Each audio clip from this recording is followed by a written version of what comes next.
Mesdames, Messieurs, c'est un plaisir de vous retrouver sur Reflet d'Afrique Télévision. Ouvrons cette édition du point de l'économie par l'information relative à la Société nationale de raffinerie du Cameroun pour dire qu'à l'issue du conseil d'administration du 13 août dernier, elle a adopté le plan d'accélération des mesures de restructuration et de réhabilitation pour la reprise du raffinage sous 24 mois, en abrégé para 24. Selon le communiqué final du conseil d'administration, Para 24 est conçu pour relancer la Sonara dans ses fonctions essentielles et garantir la continuité de l'approvisionnement en produits pétroliers. Sur le plan financier, l'entreprise prévoit une recapitalisation de ses fonds propres et l'ouverture de partenariats stratégiques pour financer la réhabilitation. La formule rachat de dette ou injection de nouveaux capitaux reste à définir. Côté technique, les travaux viseront à restaurer la configuration de la raffinerie avant le sinistre de mai 2019 qui avait paralysé l'outil de production. Parallèlement, un plan de gestion des effectifs et de renforcement des compétences doit préparer le personnel à la reprise des opérations. Il faut dire que ce plan ambitieux qui combine le financement stratégique, réhabilitation technique et montée en compétences du personnel marque un tournant décisif pour le secteur pétrolier camerounais et la stabilité du marché national. Cependant, la Sonara reste confrontée à un endettement important. Elle doit actuellement 261 milliards de francs CFA aux banques, une dette rééchelonnée sur 10 ans depuis 2021 avec un taux d'intérêt de 5,5%. Elle est également redevable auprès des traders pétroliers avec 185 milliards de francs CFA à Vitol, 8,5 milliards de francs CFA à PSTV, 14 milliards de francs CFA à Trafigura et 20 milliards de francs CFA à Mercuria Energy.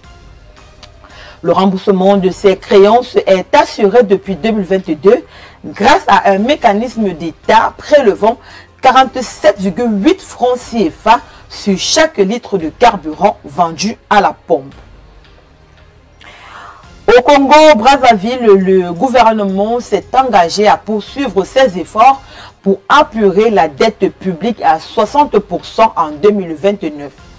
Selon le rapport de la Caisse congolaise d'amortissement publié le 5 août dernier, le service de la dette s'est établi à 1072,57 milliards de francs CFA pour la période de juin à décembre, avec une prépondérance des créanciers domestiques qui représente 77,96% du service prévisionnel total.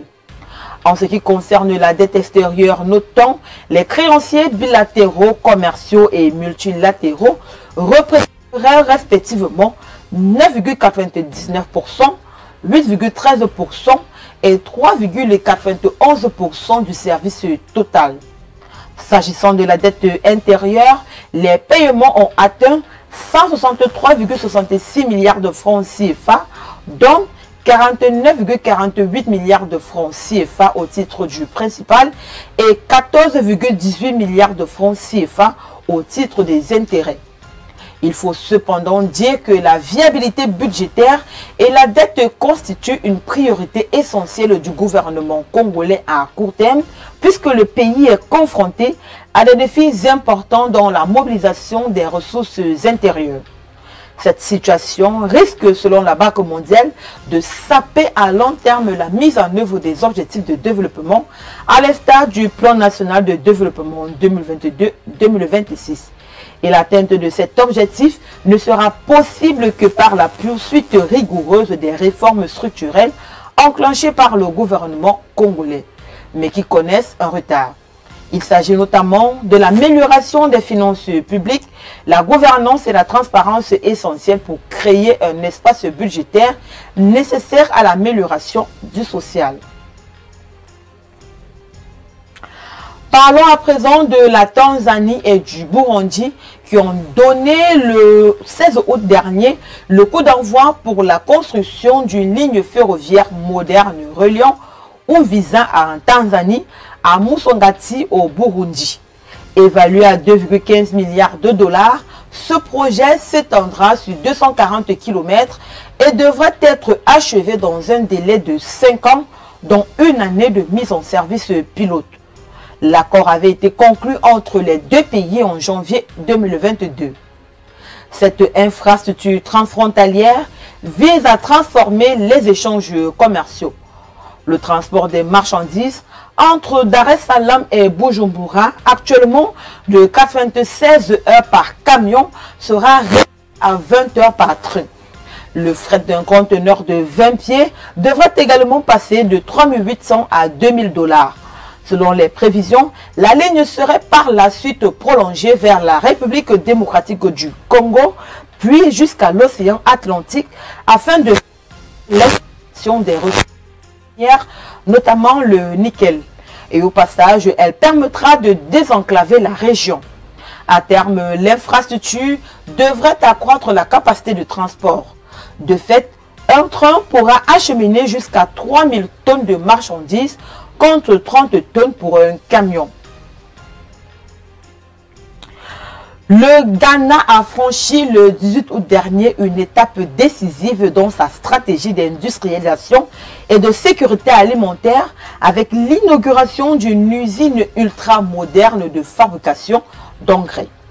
D'un coût total de 3,5 milliards de dollars américains, cette nouvelle infrastructure développée par l'entreprise Invest Agriculture Limited en partenariat avec Nitron Group et gérée par AAA Infrastructure Ghana Limited est dotée d'une capacité de production de 385 000 tonnes d'engrais granulés par an, auxquels s'ajouteront à terme 5 millions de tonnes d'engrais liquides destinés aux biens, tant bien aux marchés locaux que ceux de la CEDEAO. Elle intègre une technologie de mélange avancée capable de produire 20 formulations distinctes, toutes approuvées par le COCOBOT, le régulateur de la filière cacao, afin de répondre aux besoins spécifiques des cultures stratégiques comme le cacao, le maïs, le riz ou encore la noix de cajou. Ces formulations enrichies en micronutriments essentiels devraient permettre aux agriculteurs de doubler, voire tripler leur rendement, passant en moyenne de 1 tonne par hectare à 2,5 tonnes selon les projections officielles. Il faut dire que cette infrastructure se veut être un levier stratégique pour améliorer la productivité agricole, réduire la dépendance aux importations et positionner le Ghana comme un hub de l'agro-industrie en Afrique de l'Ouest. Mesdames, Messieurs, c'est ici que se referme cette édition du Point de l'économie. Merci de l'avoir suivi. Les programmes se poursuivent sur Reflet d'Afrique Télévision.